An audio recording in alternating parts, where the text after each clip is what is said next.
Do your team workshops deliver the results you hope for? What if you could keep momentum of your meetings and get everyone to follow up even weeks later? My name is Miriam Hatness, and it's my mission to help you deliver workshops that drive sustainable results.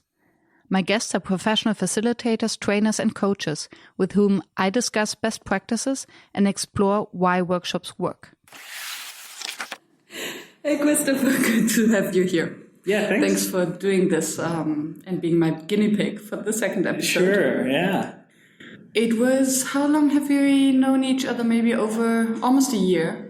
Maybe. I think it's longer than that now. I think it's 15 months. True, because it was when I just arrived to Amsterdam. Yeah. And a common friend told me that I should talk to you as a source of inspiration and potential mentor. Yeah. And luckily you became both. Yeah, exactly. And my guinea pig. Yeah. I can't believe it. Yeah. And I thought that it would be so nice if you're not only a source of inspiration and mentor to me, but also to my future podcast audience. Yeah, sure. So you're a storyteller. Yeah. True. Tell me what a storyteller is. What is a storyteller? Yeah. Basically, what I help people do is create narratives which help them grow. And often these are businesses or entrepreneurs or people who are wishing to have the wish to create impact in some kind of way and don't have the right words or media in order to bring that message across, right? So a lot of the things we wish to achieve are very emotional and can't really be put into words really easily. And I have some methods and learnings which I can help people craft those stories, which will help them, as a result, grow. Yeah, because usually especially when we think of ourselves, we don't find the real words. So only when we speak them out, sure, we have someone to listen to them and then to translate them maybe into a more deeper meaning. Yeah, this definitely helps us to see our story also clearer. Yeah. And the last year, I think you were busy creating story sprints. Story sprints, yeah, sure. And I was totally fascinated to see how you went along and what you also shared with your followers on social media. Yeah. And I was wondering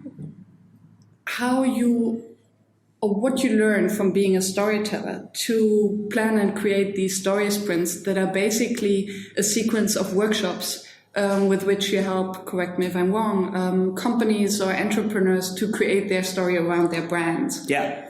So what did you learn from storytelling about the planning and interaction? Yeah, so basically the story sprint came about in the first place to have a method which is scalable and which I could teach other people in order to come up with the elements which then would be pieces of the puzzle for their story. So how did I go about in designing that was really with the end in mind. So basically I know what creates a compelling story. And from a business perspective, those are three very important elements. One is the value, the product which you sell or service which you share. It's your audience and being able to empathize with them, and then it's you. So your vision, your journey, your mission. It's it's often if you ask businesses to their vision or their mission statements or their values, right? They often don't really inspire action or. Because we are so focused on our elevator pitch, sure, and just to copy and to use the words that are hyped and that we hear from others. Yeah, exactly. It's difficult to find our own words, right? Exactly, and those and our own words don't necessarily connect with your audience on an emotional level, which sucks. But that's also which makes it very hard, right? So often when you meet entrepreneurs, you might have the same thing. when you create your website or create your own elevator pitch or your summary on LinkedIn, or even design your sales conversation for your first client, you need to think about what you're going to say, why, and how you're going to inspire them to either join your cause, buy your product, or start a relationship, right? And it needs to be authentic, right? It needs to be very part of you. It needs to be you. You can't be completely altruistic, because if you're completely altruistic, you'll lose yourself at some point.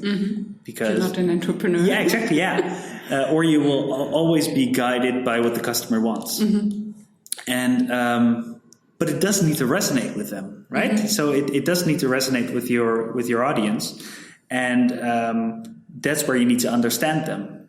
Have a full, also on an emotional level, understanding of what resonates with them, why, what their goals are, what their journey is, what they're trying to achieve, and from there you need to craft a compelling story which will bridge that gap. And what I've designed is because your question was how do you come up with or how do you design your workshop around that? Is I know these three elements are very important in creating a story. So we need to design the story. We need to make some decisions, because often what we need to do is minimize the amount of words. And what are you leaving out? Yes. So we need to make a lot of decisions. What is true important to your core story, and then we need to think about how we're gonna what media are we gonna use and why, and how we're gonna what's the most efficient and most powerful way to make impact with your audience. And from there, once you know that, you can say, we need to. A part of a good story, for example, is some conflict, right? What problem are you trying to solve, or what shift is there in the market? What trends do you see, right? And sorry to interrupt, but when you just said conflict, I thought that it's interesting because to really come to the core of our identity and the brand and the story around our brand has a lot to do with identity, right? Yeah. So there is very often a conflict, especially when it's a team. It's a friction about different extremes, about our passion and maybe our skills and what the audience wants and what we want to do. So how do you create the safe space in order to really get to the core of what your client wants and needs, and also to really identify what the essence is that you want to create the story around? Yeah. So what we do during the story sprint, what is nice is that these people know each other and they're trusted with one another already. So before going into the sprint, I have a 1 hour interview with each one of them, so that we with each team member. Yeah. So I get to know a bit more of what they do, how they contribute to the business, how they see the future, where they see basically their vision of where they want the business to go, right? And also, so I try to connect with them before, so that they trust me as a facilitator as well, right? So they're able to share, right? So that the atmosphere is good. And then all the exercises I do. I give a bit of power to the decision maker, right? So what I often do is the exercise note and vote. I'm not sure if you know that one, but basically it starts with when, for example, if we need to come up with a sentence of their vision, for example, or if we need to come up with a specific, doesn't really matter what it is, a specific piece of the puzzle which we're trying to solve. I start with individual brainstorming, so that people aren't influencing by each other's ideas. So it's in silence that everyone does Yeah, an individual it's a silent brainstorm. And then what we do is we then share those ideas on a wall or next to a big brown paper. The first thing which you need to do is you need to pitch your idea. So why did you write that down? And the only thing people can do is ask questions to make to make sure that everything is really clear. So you can't give critique yet, but you can just ask questions if it's not clear. And then later what we do is we vote. So I have these sticker dots. The democracy. Yeah. And then we make a heat map of all the good ideas. We discuss them, and I give the decision maker, I give a super vote. And so basically that either counts for 2 or for 10, depending on the ego, or also on the... No, it doesn't depend on the ego. It depends on the stakes, I guess. So how do you then deal with the question? So if I imagine it right, you would ask a question or you give a topic of the brainstorm. Yeah. For instance, what is our brand about? Sure, yeah. And then everyone writes down as many ideas as he or she can have. Yeah. And you put them on a wall, and then you would ask clarifying questions about each individual's brainstorm. Yes. Results? Yeah. So if it's like, because if you're talking about identity, it's very clear, right? But if you're talking about trends, for example, it can, go all the way, right? So sometimes you want to just make sure that we're really clear on what the person wrote down. So we could either cluster them if that's if the same idea, or yeah, and also to make sure that you understand the same thing by using the same word. Sure. Because I realized that very often we are using the same word. We believe that we are talking about the same thing, and only by the end of the conversation we actually realize that we are talking about two totally different things. Okay, and then so there is no way to build on each other's ideas yet, so there's no discussion, conversation at that point. No. Okay, at that point, no. So it's really making sure that every idea is being heard without so often what I often visualize when I'm in a workshop, right, or facilitating a workshop, is that every participant, and this may be super silly, but anyway, I'm going to say it anyway. I see every participant's head as a little volcano, right? So they need to come up with, they need to be activated, right? So you need to make sure you need some disruption. Yeah, exactly. Yeah, and you need to make sure that people are fed and that they have, the right amount of energy in order for those ideas to come out. Sometimes in discussions, they can be pretty heated, right? Some volcanoes are bigger than others, right? And you don't want one volcano to burn the whole room. So you need mechanics in order to get a controlled heat from every brain, I guess, from every volcano. So what I often like to do is make sure that I make sure everybody's being heard with their ideas or their contribution. And I do believe in the power of contributing to each other's ideas. But that really depends on the question we're trying to solve. Sometimes you need to brainstorm, come up with inspiration or ideas, or you need to design a process. And then building on each other's ideas is pretty good. But sometimes you also need to make a decision. Yes. And for decision making, other mechanics sometimes are better. And sure, you can. Sometimes you need to convince each other, but making decisions is probably the hardest thing to do in a debate.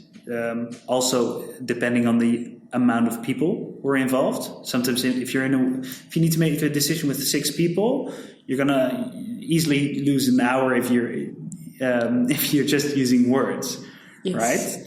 Because people are also really they want to make sure.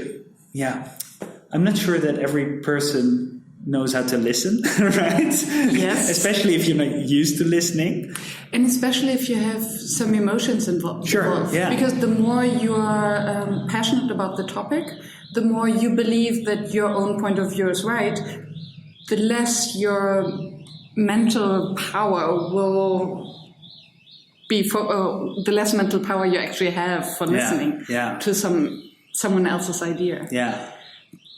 And I wonder to what extent it's important also to define, so if a decision needs to be made, isn't it important also to define from the beginning how and by whom this decision is going to be made?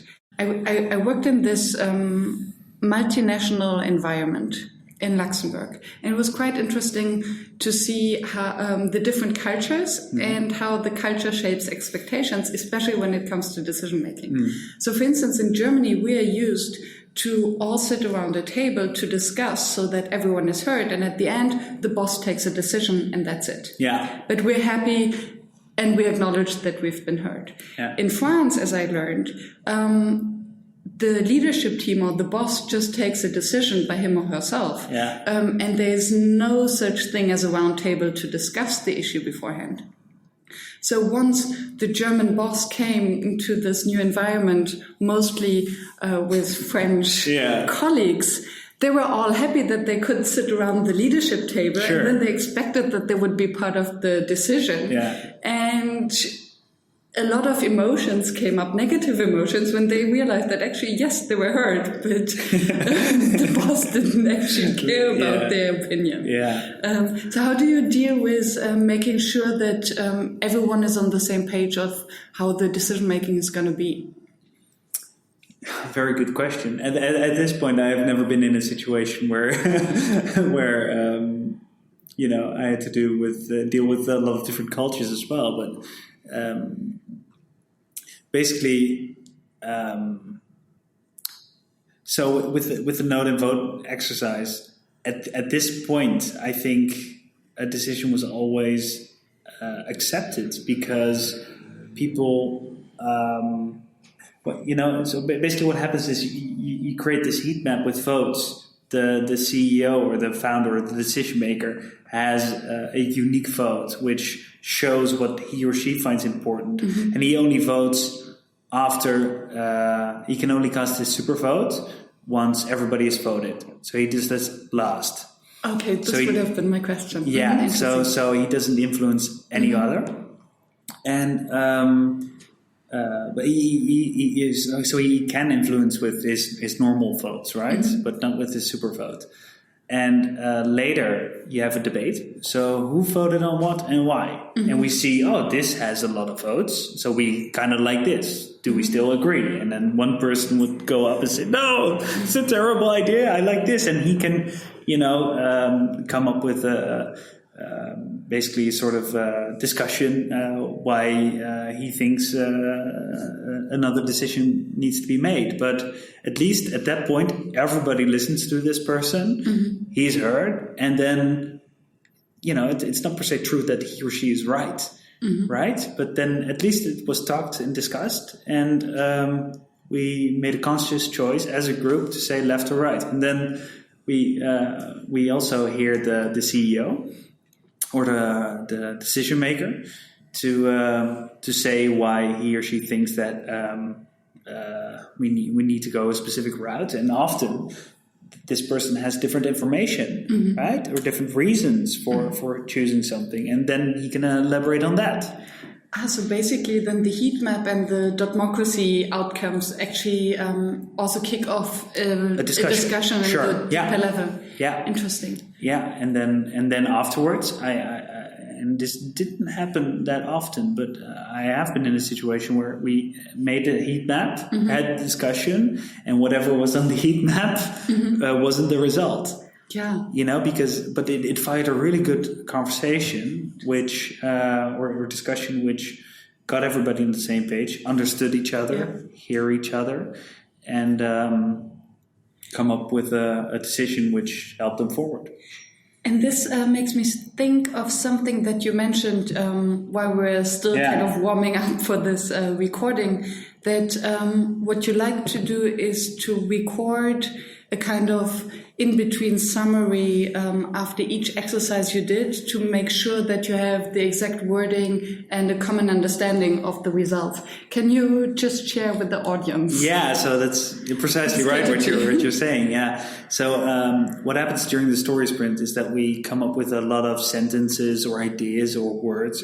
In some cases, it's really specific ways of formulating an idea, which is very important and which needs to translate into something, into a conclusion, right? So what often is a big problem with what I found when I do workshops is capturing the conclusions or ideas which are being thought about either during the brainstorm or during any exercise. So I think a lot of people facilitating workshops have this problem that with during the workshop, your what I'd like to call motion. This is an idea I got from James Clear. I'm not sure if you know him, but he basically says you have this strategy part and the execution part, and bridging that gap, getting from motion into action, it's pretty tough. And during a workshop, you're fully thinking about, you're strategizing, right? Or you're making theory. Yeah, it's theory. And capturing that often is either 1,000 Post-its or it's someone who needs to write down every thought or conclusion during the sprint or during the workshop, or it can become quite intense, right?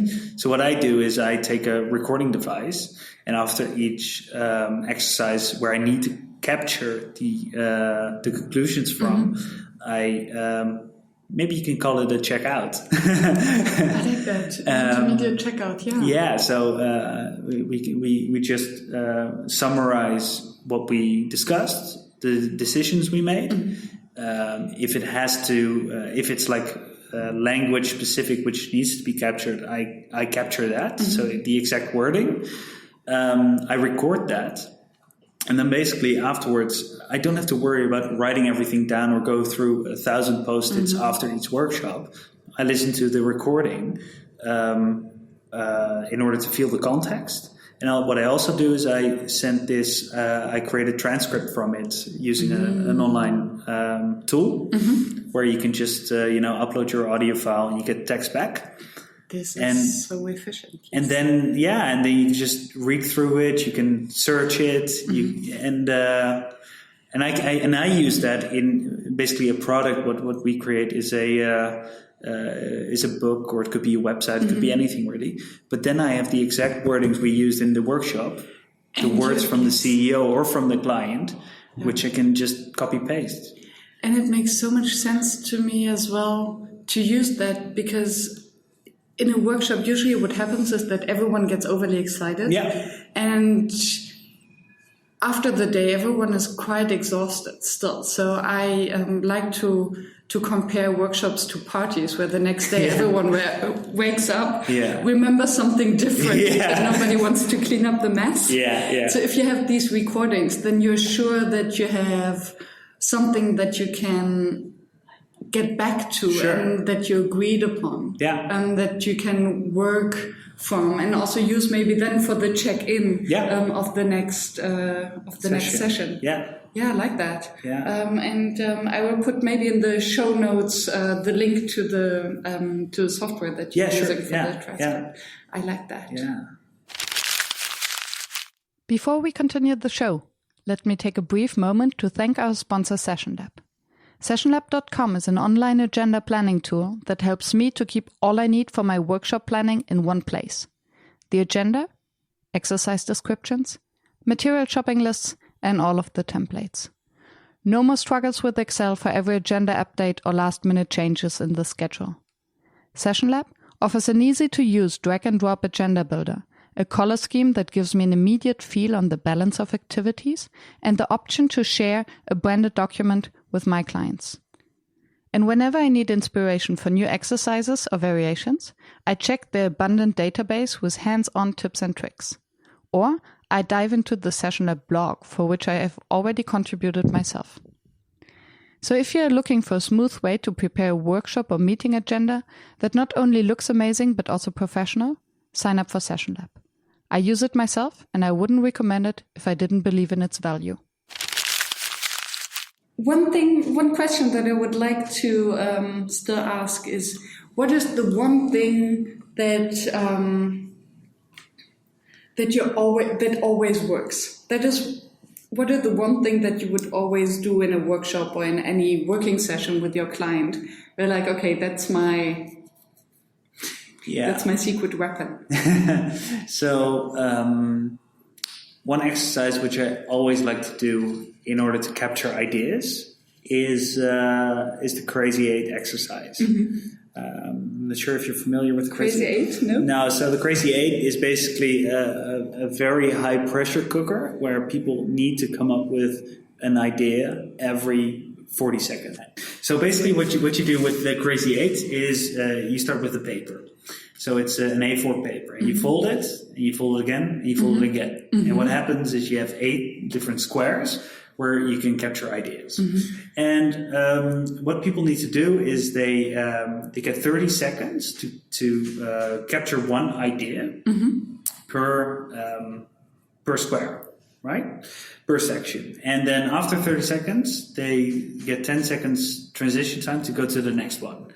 And this goes automatic. So it's really a high pressure way of making sure every idea or thought for the specific problem we're trying to solve is being scraped from the brain. Because often what happens is the first ideas, those are the obvious ones, right? The solutions we already thought of the day before coming into the workshop. And then you have to come up with something new. So often what people do is they look at their ideas and they think, oh, maybe I can remix it a bit or change it up a bit. And they come up with some more creative ideas. And then after 8 of these ideas, they have a full paper of where the 2 ideas are crap and 3 are okay. And, the rest are old ideas, right? And then what happens is then I said, okay, guys, it was all good. We're going to fold the paper, fold it again, and fold it again. And then we're going to do it another time. And it makes sure that people, depending on the problem at hand, you just capture every idea what people have in their little volcano in their head, right? You make sure that all the ideas are out there and that not 2 days after the workshop or after the brainstorm, people say, actually, we should do this, where the whole workshop was going to waste, right? And this is silent again. Yeah. So you have a lot of silent volcanoes. And I'm just pointing this out because it's so funny, because my workshops usually are the total opposite. Really? So it's very loud and everyone is supposed to shout out their ideas. Yeah. So not introvert friendly, I would say. Experimenting with introvert friendly exercise. So this is definitely inspiring. Yeah, I often really like to start introvert or starting your own brain and then share and build upon, because what often happens after the Crazy 8 is you have a ton of good ideas, and then the next exercise is about building up each other's ideas. So basically what you need to do is, what I often do anyway, is choose your 2 best ideas, and you need to give that to your neighbor. Nice. And then the yes and approach. Building up. Yeah. And then you build and then you make it better, right? I do this a lot as well. Yeah, and you have different variations of that depending on the context and the amount of participants, right? But and also the amount of ideas which you want, because if everybody has 16 ideas, you need to channel, and your goal is to get 1 or 2. You need to channel those thoughts. I don't know where I read that, but it was one of those thought influencers, who said, if you have a list of 20 ideas that you would like to pursue, then focus on the top 3 and the other, 20? The other 17, not only throw them away, but commit not to follow any one of them. Because these are the ones that will suck your energy and distract you from the 3 really good ideas. And this might be, I think, the most difficult thing, because we get what I realize also with myself that I do have my favorite ideas, but then maybe I'm insecure, I'm not so sure, so I try a little bit of this and a little bit of that, and then I lose focus and lose track. But by committing to really forget and ignore all the rest, I think that's a good exercise also to commit with the group. To stay focused. No, exactly. So the reason I chose this is as an exercise which always works. It always works for capturing ideas, right? And brainstorming as well. And what I also often get back is it's a bit of a shock for people to really make sure that their brains are working, because it's pretty intense. You know, if you have a timer with you or you want to try it out, really put every 30 seconds, it goes really, really fast. And you have the white page that is exactly the blank page, Yes, and you have the silence. Yeah. And I wonder actually, and I will think about it later on, the impact of the exercise of folding the paper. So it's kind of a ritual that you're creating. So everyone is doing this together, and then everyone has the same paper and structure and whiteness in front of them. And I can imagine that this also creates some sort of togetherness. So also the way I introduce it is always I don't say what we're going to do. I say, okay, we're gonna fold it. So everybody does this, and then when we have like it almost looks like a cartoon page, right? Because it has all these squares. You see that in front of you. You know that you need to come up with 8 ideas, and then that those ideas are going to be on there in the next 5 minutes. And that's pretty scary for some people who have no idea what they're going to write down, and just have to trust their own brains to actually put down what's already in there, because everybody has ideas, of course, but you don't always have them on top of mind. And if you're really forced to write something down or draw something, no matter the quality of the ideas, because even if one good idea comes out of it, it's perfect. It did its job. I like what Seth Godin always says: good ideas come from bad ideas as long as there are enough of them. And that's also what I like about the idea that after the Crazy 8? Yeah, it's Crazy 8, you start all over again. It's like knowing that you have to produce so many ideas, the relevance of each individual idea becomes less important. So it becomes kind of an exercise. It's like going to the gym. It's just what you do, producing bad ideas. And that's usually how I always introduce my brainstorming sessions. Good ideas come from bad ideas as long as there are enough of them. So give me as many bad ideas as you can think of. Because something good will come out of it. And usually it's the second last idea that is actually pretty good. Becoming pretty good. Interesting. Wow. That's a lot of content already. My favorite, I will definitely remember that, are the small volcanoes. Exactly. I love the idea. And I think there's so much truth and wisdom in it that you can even dig a little bit deeper to make this analogy more complete. It will certainly make a nice cartoon, I guess. Yes.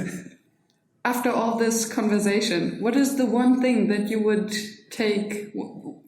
like the listener to take away, the nutshell to take home? Wow. Well, I think, people listening to this podcast would probably start facilitating their own workshops as well, right? So, what I think is really good to know is that I only started facilitating professional workshops just not too long ago, right? And I consider myself as a student, and I think what is always good to know is that while facilitating these workshops, you need to always improve on.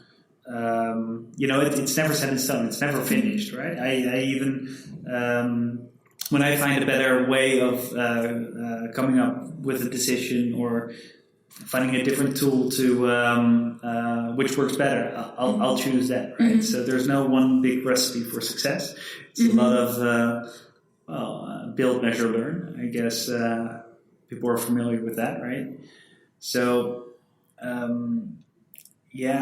I think that is almost the most important thing. Yeah, and also the mix and match, to see what other facilitators are doing, to take whatever makes sense for you, to take that out, to make it your own, and to make something new out of it. Yeah, that's the beauty of... Yeah, I think you really put it well, saying that there's, the old way was having a recipe for success, and now it's just you're in an open kitchen and you need to, whenever your product is going to be different, so it needs a different recipe, right? It needs a bit of your own flavor, and all the exercises, even the ones, I shared today, are just tools and methods which might work for you, and you may want to change it and adapt it to your own flavor, and which will make it better.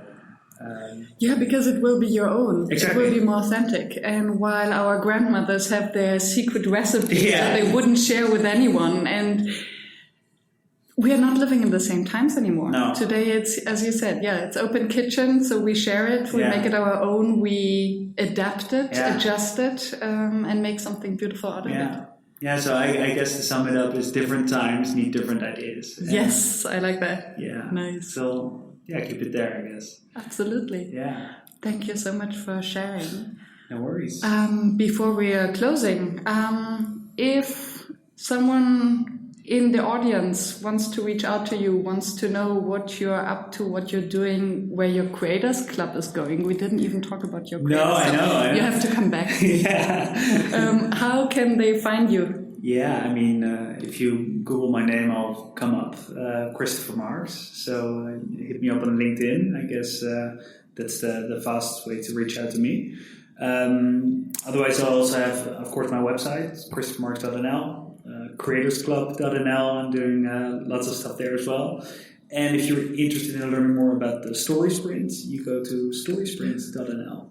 And I have all the info out there. So perfect. So we'll put it in the show notes. Sure. And thank you for joining us. Cool. Keep in touch. Thanks. Bye. Thank you for staying tuned and listening to the show. I appreciate your attention, as I know how busy you are. If you enjoyed it, please subscribe and engage by sharing your comments and thoughts, and visit workshops.work to download the one-page summary. I'm looking forward to seeing you back at the next episode, and I wish you a fruitful day.